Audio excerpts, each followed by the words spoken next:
Friends, అది ఒక రాత్రి సమయం. 5 star hotel the royal orchard వెనక గేటు వద్ద చెత్తతో నిండిన బండ్లు నిరంతరం వస్తూపోతూ ఉన్నాయి. అదే మూలలో ఒక సన్నని బలహీనమైన వణుకుతున్న అమ్మాయి నేలపై కూర్చుని ఉంది. ఆమె పేరు సుహాని. 2 రోజులుగా ఆమె సరిగ్గా ఏమీ తినలేదు. ఆకలి మరియు బాధతో ఆమె పరిస్థితి దయనీయంగా మారింది. కాని ఈరోజు ఆమెకు కలిగిన పెద్ద గాయం ఆకలి కాదు, ఆమె గౌరవం.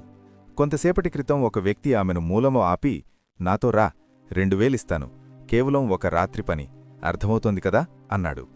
అందుకు సుహాని వణుకుతూ ఇలా అంది, నేనలాంటి అమ్మాయిని కాదు, ఆకలితో ఉన్నాను, కాని సిగ్గులేనిదాన్ని కాదు.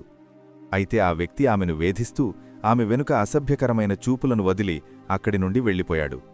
సుహాని అక్కడే కూర్చుని ఏడుస్తుండగా ఒక ఎర్రటి కారు హోటల్ వెనక్కొచ్చి ఆగింది. తలుపు తెరుచుకుని వివేక్ రాథోడ్ బయటకు వచ్చాడు. అతను హోటల్ యజమాని కొడుకు, సిటీలోనే అత్యంత ధనవంతుడికి వారసుడు. అతను ఫోన్లో ఎవరితోనో గొడవ పడుతున్నాడు. డాడ్, నేను బిజినెస్ హోటల్లాగా నడపను, నా కస్టమర్లకు నేను కల్తీ వస్తువులను తినిపించలేను, ప్లీజ్ మీరు విషయాన్ని అర్థం చేసుకుంటున్నారు కదా అని ఫోన్ కట్ చేసి అసహనంగా ముందుకు వెళుతుండగా అతని దృష్టి సుహానీపై పడింది.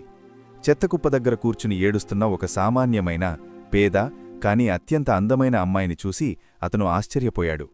వివేక్ నెమ్మదిగా ఆమె ముందుకొచ్చి నిలబడ్డాడు. సుహాని భయపడుతూ, నేను భిక్ష అడగడం లేదు, నేనిప్పుడే వెళ్ళిపోతున్నాను అంది. వివేక్ శాంతంగా, నిన్నెవరైనా వేధించారా అని అడిగాడు. సుహాని సమాధానం చెప్పలేదు, కేవలం చూపులు పక్కకు తిప్పుకుంది. ఆమె భుజాలపై ఉన్న నీలిరంగు దెబ్బల గుర్తులను వివేక్ గమనించాడు. అతని మనసులో చిన్నపాటి బాధ కలిగింది.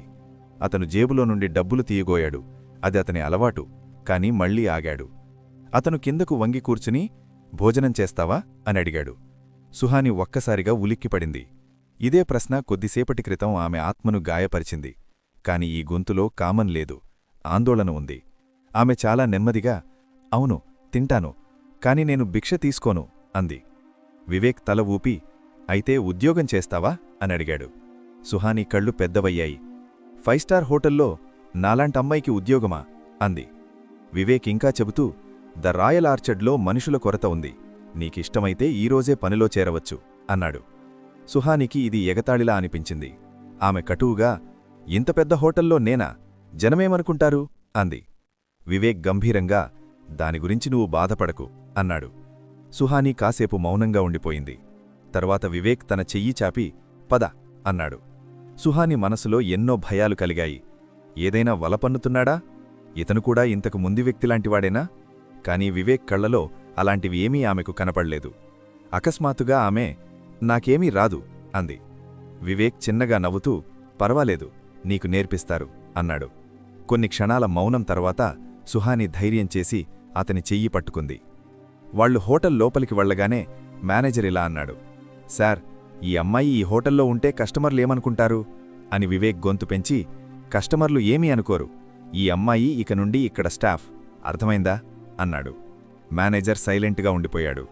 వివేక్ ఒక లేడీ సూపర్వైజర్ను పిలిచి, ఈమెకు మంచి బట్టలివ్వు, భోజనం పెట్టు, రేపటి నుండి ఈమెకు పని నేర్పించడం మొదలుపెట్టు అని చెప్పాడు.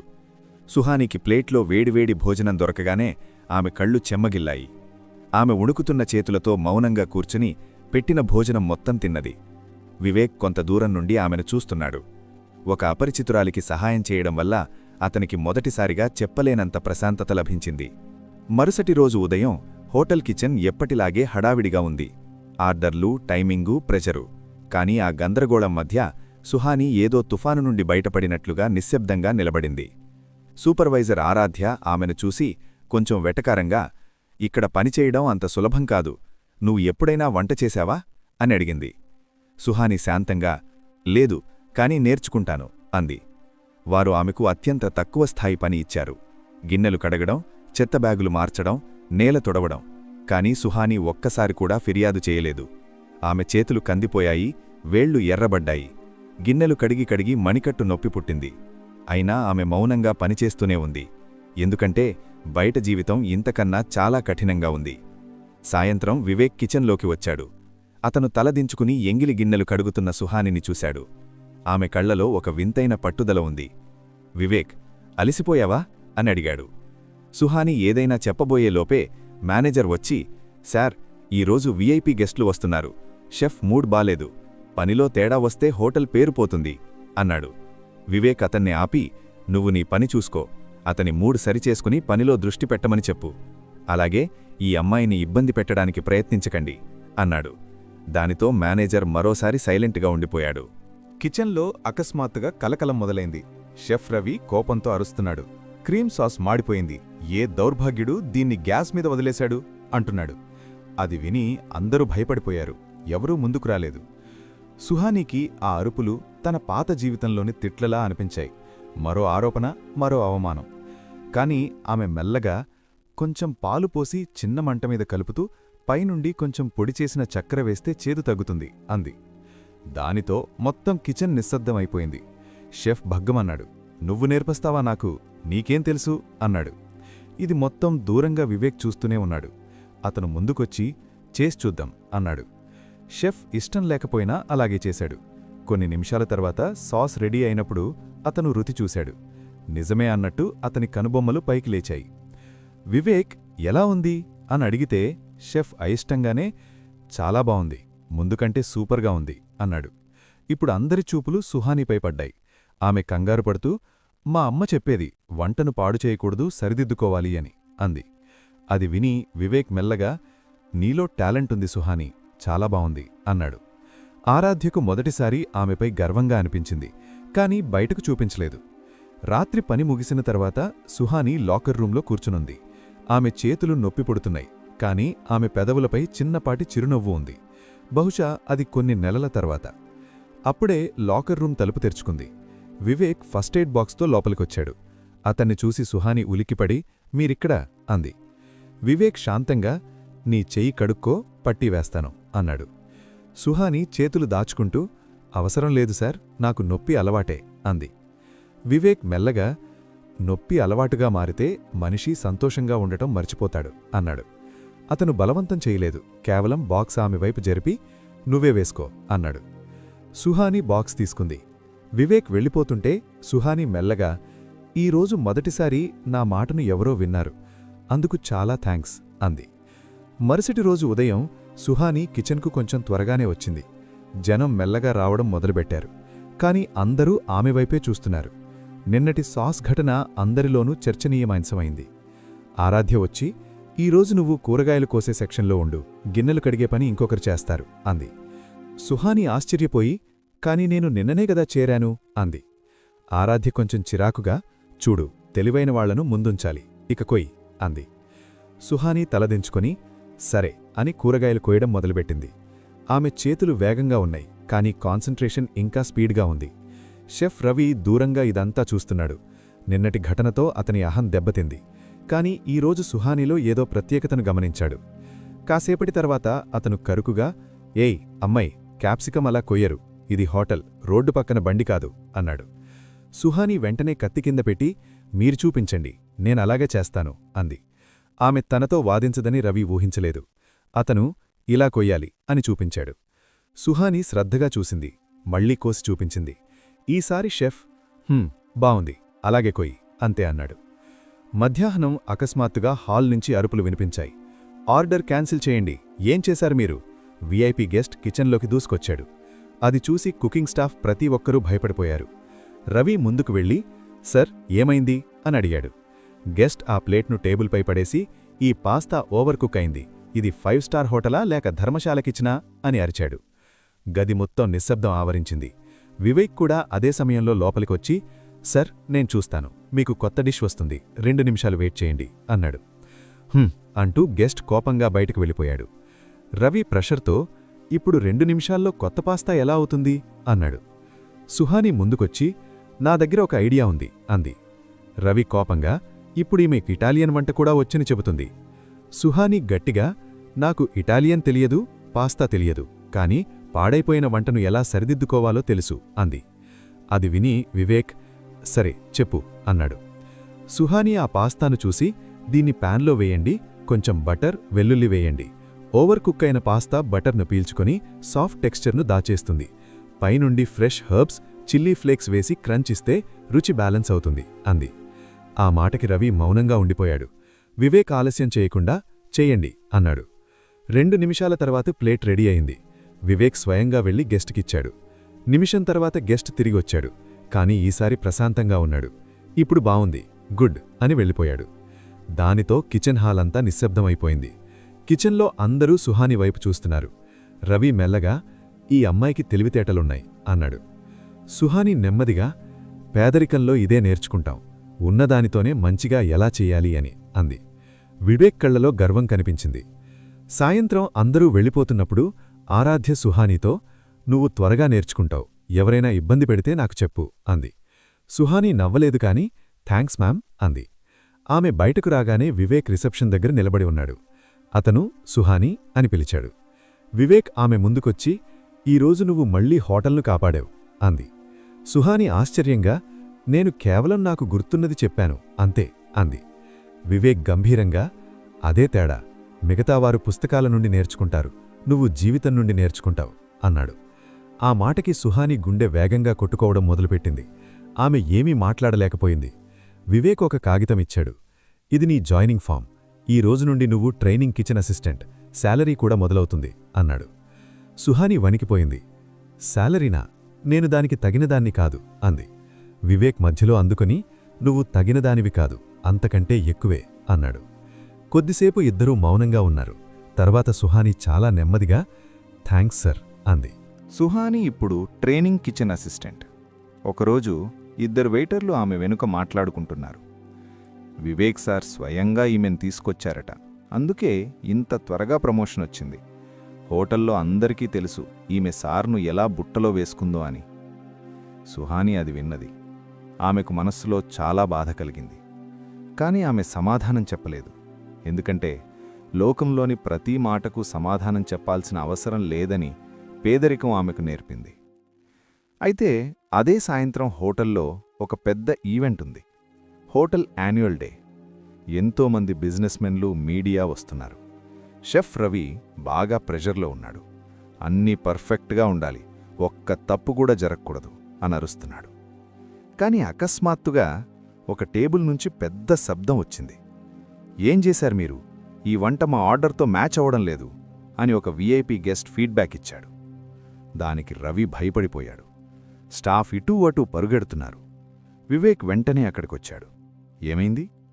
గెస్ట్, రుచిలో తేడా ఉంది, పూర్తిగా వేరుగా ఉంది అన్నాడు. అది విని రవి గొణిగాడు. నా సెక్షన్ వంట పర్ఫెక్ట్గా ఉందే, ఇది ఎలా జరిగింది?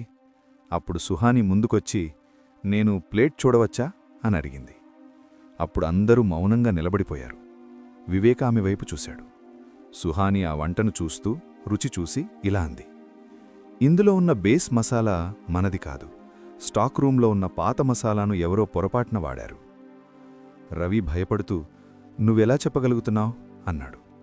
సుహానీ, నేను చేసిన మసాలాల్లో ఒక ప్రత్యేకమైన సువాసనుంది, ఇందులో లేదు, ఇది పచ్చిగా ఉంది అని చెప్పింది. వివేక్ వెంటనే, కొత్త బేస్ తయారు చేయండి అని ఆదేశించాడు. రవి, కాని ఇంత త్వరగా ఎలా అన్నాడు. సుహానీ మెల్లగా, నేను చేయనా అంది. ఆ మాట విని రవి, మేనేజర్ అందరూ ఆశ్చర్యపోయారు. వివేక్ వెంటనే, ఎస్, గో హెడ్ అన్నాడు. సుహానీ కిచెన్ మధ్యలో నిలబడింది. ఆమె చేతులు వేగంగా కదిలాయి. మసాలాలు, నూనె, మూలికలు అన్నీ ఒక సీక్వెన్స్గా వేస్తోంది. బహుశా తన తల్లిని గుర్తు చేసుకుంటూ వంట చేస్తున్నట్టుంది. రవి ఆమెను చూస్తూనే ఉన్నాడు. 2 నిమిషాల తర్వాత అతను ఆ బేస్ను రుచి చూసి అదిరిపోయాడు. ఇది మన హోటల్ సిగ్నేచర్ రుచిలాగే ఉంది. అప్పుడు వివేక్ ముఖంలో గర్వం, ఉపశమనం రెండూ ఉన్నాయి. కొత్త వంట రెడీ అయింది. గెస్ట్ రుచి చూసి నవ్వుతూ, ఇప్పుడు బావుంది, వెరీ గుడ్ అన్నాడు. కిచెన్ అంతా మరోసారి ఊపిరి పీల్చుకుంది. వివేక్ సుహానీతో, నువ్వు ఈరోజు మళ్లీ అన్నింటినీ కాపాడావు అన్నాడు. సుహానీ చాలా నెమ్మదిగా, ఎవరైనా నా పనిని చూడాలని కోరుకుంటున్నాను, నా గతాన్ని కాదు అంది. వివేక్ ఆమె వైపు వంగి, నీ గతం కేవలం నీదే, కాని నీ భవిష్యత్తు అని అడిగాడు. సుహానీ, ఏంటి అని అడిగితే వివేక్ మృదువుగా, అదిప్పుడు మారబోతోంది అన్నాడు. ఆ రాత్రి ఇద్దరి కళ్లల్లో ఏదో కొత్త భావం పుట్టింది. కాని ఇద్దరూ దాన్ని అంగీకరించే ధైర్యం చేయలేదు. ఈవెంట్ మరుసటి రోజు హోటల్లో అంతా మామూలుగానే ఉంది. కాని సుహానీ చుట్టూ ఒక వింతైన గుసగుసలు వినిపిస్తున్నాయి. గౌరవం మరియు అనుమానం రెండూ కలిసిన భావం అది. ఆరాధ్య ఆమె దగ్గరకు వచ్చి, చిన్న చిరునవ్వుతో నిన్న బాగా చేశావు అంది. దానికి సుహాని నేను నా పని చేశాను అంతే అంది. ఆరాధ్య ఆమెను ఓరచూపుగా చూసి నీలో ఏదో ప్రత్యేకత ఉందమ్మాయి అంది. సుహాని సమాధానం చెప్పబోతుంటే మేనేజర్ వచ్చి వివేక్ సార్ నిన్ను కేబిన్కు రమ్మన్నారు అని చెప్పాడు. ఆమె నెమ్మదిగా కేబిన్కు చేరుకుంది. తలుపు సగం తెరిచుంది. లోపల వివేక్ ఫోన్లో ఎవరిమీదో కోపంగా ఉన్నాడు. నేను చెప్పాను కదా ఆమెకు దూరంగా ఉండమని, ఆమెను ఇబ్బంది పెట్టే ధైర్యం ఎలా వచ్చింది అంటున్నాడు. అది విని సుహాని ఆగిపోయింది. ఆ మాటలు తన గురించేనా? వివేక్ ఆమెని చూడగానే తనను తాను కంట్రోల్ చేసుకుని ఫోన్ కట్ చేశాడు. లోపలికి రా సుహాని అన్నాడు. సుహాని మౌనంగా లోపలికి వచ్చి కూర్చుంది. వివేక్ కొన్ని క్షణాలు ఆమెను చూసి స్టాఫ్లో కొందరు నీ గురించి తప్పుగా మాట్లాడుతున్నారు, అందులో నీ తప్పేమీ లేదని నువ్వు తెలుసుకోవాలని నేను కోరుకుంటున్నాను అంది. సుహాని నెమ్మదిగా ఇలాంటి మాటలు వినడానికి నేను అలవాటు పడ్డాను అంది. అయితే అప్పుడు అకస్మాత్తుగా కానీ నేను కాదు అని వివేక్ గొంతు కొంచెం కఠినంగా అన్నాడు. ఎవరూ నిన్ను గాయపరచడం నాకిష్టం లేదు. సుహాని అతని మాటలకు ఇబ్బందిగా ఫీలయ్యి మీకు అలా ఎందుకనిపిస్తోంది అని అడిగింది. వివేక్ తన చూపు పక్కకు తిప్పి ఎందుకంటే నువ్వు ఈ ప్రదేశానికి చెందినదానివి కాదు, నువ్వు మంచి జీవితానికి అర్హురాలివి అన్నాడు. సుహాని మొదటిసారి అతనిపై గొంతు పెంచి అర్హత నాకు జీవితంలో ఏ హక్కు దొరికింది అంది. వివేక్ కాసేపు మౌనంగా ఉండిపోయాడు. అప్పుడే సుహాని వణుకుతున్న గొంతుతో పట్టుదలగా నేనిక్కడ ఉద్యోగం చేయడానికొచ్చాను, ఎవరి దయమీద బ్రతకడానికి కాదు అంది. వివేక్ మెల్లగా నువ్వు తప్పుగా అర్థం చేసుకుంటున్నావు అన్నాడు. వెంటనే సుహాని అయితే సరిగ్గా అర్థమయ్యేలా చెప్పండి అంది. ఆ రెండు వాక్యాల మధ్య వాతావరణం గంభీరంగా మారింది. వివేక్ దీర్ఘంగా శ్వాస తీసుకొని నీ కెపాసిటీ నాకు కనిపిస్తోంది అంతే అన్నాడు. సుహాని తల దించుకుంది. ఇద్దరి మధ్య చెప్పలేని గుండెవేగం నెలకొంది. ఆ భావాన్ని కప్పిపుచ్చడానికి వివేక్ మాట మార్చాడు. షెఫ్ రవి నీతో మాట్లాడాలి అంట, వెళ్ళు అన్నాడు. దానితో సుహాని మెల్లగా లేచి అక్కడ్నుండి బయటకు వచ్చింది. కాని ఆమె అడుగులు నెమ్మదిగా ఉన్నాయి. ఏదో తనను వెనక్కి లాగుతున్నట్టుంది. కిచెన్లో షెఫ్ రవి ఆశ్చర్యకరంగా ప్రశాంతంగా ఉన్నాడు. అతను సుహానిని కూర్చోమన్నాడు. నిన్న నువ్వు చేసిన పని తర్వాత నిన్ను ఆపడానికి నా దగ్గర ఏ కారణం లేదు అన్నాడు. సుహానికి విషయమేమిటో అర్థం కాలేదు. దేని నుండి ఆపడానికి అనడిగింది. అప్పుడు రవి ఒక ఫైల్ ఆమె వైపు జరిపి ట్రైనింగ్ వదిలేసి నేరుగా జూనియర్ కుక్ పొజిషన్, ఇది నీకు ప్రమోషన్ అన్నాడు. సుహాని నిశ్చేష్టురాలైంది. ఆమెకు మాటలు రావడం లేదు. రవి నవ్వుతూ భయపడకు, నువ్వు దానికి తగినదానివే అన్నాడు. సుహాని ఆ ఫైల్ పట్టుకుని వివేక్ సార్కి తెలుసా అని అడిగింది. రవి సమాధానమిస్తూ ఆలోచన ఆయనదే, కాని నిర్ణయం నాది అన్నాడు. దానితో సుహాని ఫైల్ తీసుకుని బయటకొచ్చింది. మనసు భారంగానూ తేలికగానూ ఉంది. రాత్రి ఆమె ఒంటరిగా లాకర్ రూంలో కూర్చుని ఆ ఫైల్ చూస్తోంది. ఆ కాగితాల మధ్య తన గతం కూడా అణిచివేయబడినట్టు అనిపించింది. మరుసటి రోజు కిచెన్లో వాతావరణం మారింది. సుహాని ఇప్పుడు జూనియర్ కుక్ అని అందరికీ తెలుసు. కొన్ని రోజుల క్రితం తిండి కోసం అలమటించిన అమ్మాయే ఈమె అని కొందరు మౌనంగా ఉన్నారు. కొందరు మెచ్చుకుంటున్నారు, మరికొందరు అసూయతో రగిలిపోతున్నారు. కాని సుహాని శాంతంగా ఉంది. తనలో జరిగిన ఈ మార్పును ఆమె కూడా ఇంకా నమ్మలేకపోతోంది. ఆరాధ్య ఆమె దగ్గరకొచ్చి నిన్ను చూసి నాకు గర్వంగా అనిపిస్తుందని ఎప్పుడూ అనుకోలేదు అంది. సుహాని నవ్వుతూ నేను మళ్లీ నవ్వగలనని నేనూ అనుకోలేదు అంది. అప్పట్నుండి ఇద్దరి మధ్య ఒక నిజమైన స్నేహం మొదలైంది. మధ్యాహ్నం వరకు పని మామూలుగానే సాగింది. కాని వివేక్ ఉదయం నుండి కిచెన్ చుట్టూనే తిరుగుతున్నాడు. అతని చూపు సుహానీపై పడుతోంది. వెంటనే తనను తాను కంట్రోల్ చేసుకుంటున్నాడు. సాయంత్రం సుహాని తన స్వంత శైలిలో ఒక కొత్త వంటకాన్ని తయారుచేసింది. షెఫ్ రవి రుచి చూసి ఇది కేవలం బాగుండటం కాదు, గుర్తుండిపోతుంది అన్నాడు. సుహాని ఆ ఫైల్ను గుండెలకు హత్తుకుంది. మొదటిసారి తాను ఏదో సాధిస్తున్నాననే భావన ఆమెకు కలిగింది. కాని ఇదే సమయంలో ఒక అనుకోని గెస్ట్ హోటల్లోకి ప్రవేశించాడు. ఒక వ్యక్తి మురికిగా, మద్యం వాసనతో, ఎర్రటి కళ్లతో తూలుతూ నేరుగా కిచెన్ వైపొచ్చాడు. సుహాని అతన్ని చూడగానే ఆమె కాళ్ల కింద భూమి కదిలిపోయినట్టనిపించింది. అతను ఆమె బాబాయ్. అతను ఆమె తల్లిని ఏళ్ల తరబడి భయపెట్టాడు. ఆమెను ఇంటి నుండి గెంటేశాడు. అతని నుండి తప్పించుకోవడానికే ఆమె సిటీలోకి పారిపోయి వచ్చింది. అతను గట్టిగా ఓయ్, ఇక్కడ దాక్కున్నావా నువ్వు అని అరిచాడు. కిచెన్లో అందరూ ఆగిపోయారు. వివేక్ దూరం నుండి పరుగెత్తుకుంటూ వచ్చి ఎవరు నువ్వు అని కఠినంగా అడిగాడు. ఆ బాబాయ్ నవ్వుతూ నేను ఈమె రక్త సంబంధీకుణ్ణి, ఈ అమ్మాయి నాకు డబ్బులు బాకీ ఉంది అన్నాడు. సుహాని వణికిపోయింది. మాటలు రావడం లేదు. వివేక్ ఆమె ముందు నిలబడి, ఇక్కడ్నుండి వెళ్ళిపో ఇప్పుడే అన్నాడు. బాబాయ్ గుర్రుమంటూ, మధ్యలో మాట్లాడ్డానికి నువ్వెవరు అన్నాడు. వివేక్ గొంతు ఇంకా కఠినంగా, నేను ఈ హోటల్ యజమానిని అన్నాడు. సుహాని గుండె ఆగిపోయినంత పనయింది. కాని బాబాయ్ అరిచాడు, ఇది నా వస్తువు. అదే సమయంలో సుహాని అరిచింది. ఆమె గొంతు మొదటిసారి అంత పెద్దగా వినిపించింది. నేను ఎవరి వస్తువునూ కాదు అనుంది. దానితో మొత్తం కిచెన్ నిశ్శబ్దమైపోయింది. సుహాని చేతులు వణుకుతున్నాయి, కాని గొంతులో బలం ఉంది. నేను మీకు బాకీ లేను, మీ ఖైదీని కాదు, నేను ఎక్కడికి రాను అంటూ కఠినంగా చెప్పింది. అదే సమయంలో బాబాయ్ ఆమె వైపు రాబోతోంటే వివేక్ అడ్డుగా నిలబడ్డాడు. ఇంకొక్క అడుగు ముందుకు వేస్తే పోలీస్ని పిలుస్తాను అన్నాడు. వివేక్ కళ్లల్లో కోపం, సుహానీ పట్ల భయం రెండూ ఉన్నాయి. అదే సమయంలో సెక్యూరిటీ వచ్చి ఆ వ్యక్తిని బయటకు తీసుకువెళ్ళింది. వెళ్తూ వెళ్తూ అతను, నువ్వు తిరిగి రావలసిందే, నీ నిజం అందరికీ తెలుస్తుంది అనరిచాడు. వివేక్ గర్జిస్తూ, ఇంకొక్క మాట మాట్లాడితే ఇక్కడ్నుండి జైలుకు వెళ్తావు అన్నాడు. తలుపు క్లోజ్ చేయబడింది. బయట నిశ్శబ్దం ఆవరించింది. సుహాని అక్కడే నిలబడిపోయింది. శ్వాస వేగంగా ఆడుతోంది. కళ్లల్లో నీళ్లు తిరుగుతున్నాయి. వివేక్ ఆమె దగ్గరకొచ్చి చాలా మృదువుగా, నువ్వు బాగున్నావా అనడిగాడు. సుహాని అబద్ధంగా తల ఊపింది. కన్నీళ్లు బుగ్గలపై రాలాయి. వివేక్ ఆమె కన్నీళ్లు తుడ్చడానికి ప్రయత్నించలేదు. కేవలం ఆమె ముందు నిలబడ్డాడు. తానూ తోడుగా ఉన్నానని చెప్పకనే చెప్పాడు. సుహాని గుసగుసగా, నేనిక్కడ్నుండి మళ్లీ వెళ్ళిపోవాల్సొస్తుందేమోనని భయంగా ఉంది అంది. వివేక్ ఆమె కళ్లల్లోకి చూస్తూ, అయితే వెళ్లకు, ఈ ప్రదేశం ఇప్పుడు నీది, నేను కూడా నీవాడినే అన్నాడు. ఆ మాట విని సుహాని ఆగిపోయింది. మీరా? వివేక్ మొదటిసారి ఏమాత్రం సంకోచం లేకుండా, అవును, నువ్వు నన్ను ఎక్కడ ఉంచినా నేను నీవైపే ఉంటాను అన్నాడు. కొన్ని క్షణాలు ఇద్దరూ మౌనంగా ఉన్నారు. తర్వాత సుహాని నెమ్మదిగా, నాకు నమ్మడం రాదు అంది. వివేక్ చిరునవ్వుతో, ఎంత సమయం పట్టినా నేను ఎదురుచూస్తాను అన్నాడు. సుహాని మొదటిసారి ఈ వ్యక్తికి దూరం కాలేనని తనలో తాను అంగీకరించింది. జీవితంలో మొదటిసారి ఆమెకు రక్షణ, గౌరవం, ఆత్మీయత ఒకే చోట దొరికాయి. 2 అడుగులు ముందుకు వేసి ఆమె, నేను ప్రయత్నిస్తాను అంది. వివేక్ ముఖంలో ఏళ్ల తరబడి ఎవరికీ ఇవ్వని ఒక అందమైన చిరునవ్వు విరిసింది. సుహాని అతనితో చాలా మెల్లగా షేక్ హ్యాండ్ చేసింది. కాని ఆ వేళ్ల పట్టులో పూర్తి భవిష్యత్తును మార్చే శక్తి ఉంది.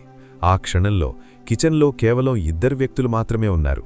ఒకరు తనను తాను కొత్తగా నిర్మించుకున్న పేద అమ్మాయి, మరొకరు మొదటిసారి ఒక వ్యక్తికి మనసుతో ప్రాధాన్యతనిచ్చిన సంపన్న అబ్బాయి.